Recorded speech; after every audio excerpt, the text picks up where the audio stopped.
po mga alumni ng St. Anne's Catholic School for Boys and Catholic School for Girls. Ako po si Reverend Monsignor Lisan Sibalagtas, ang kasulukuyang parish priest ng St. Anne Parish dito sa Hagunoy.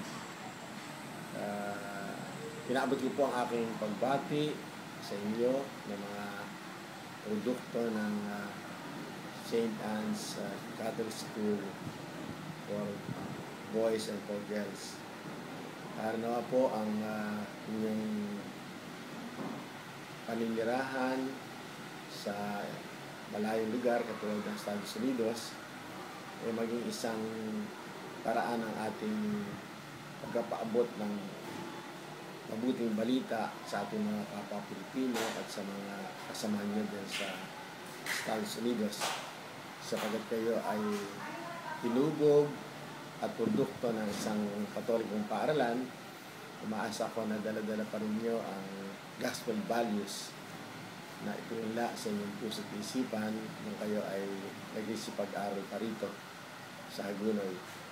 Para nawa sa panahon ito na tayo tinatawagan para sa new evangelization ng ating Santo Papa, ay madaman nyo ang pangailangan ng tinatawag nating pagpapatotoo.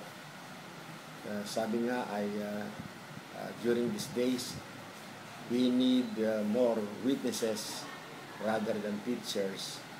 And as teachers, we are accepted and we are credible. It's because we are witnesses first before we become teachers.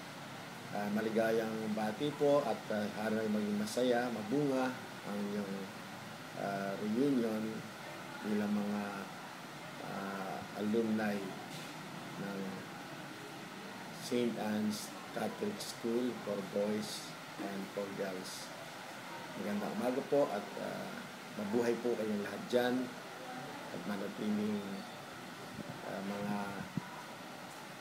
mapagmamalaking produkto ng ating paaralang Katoliko.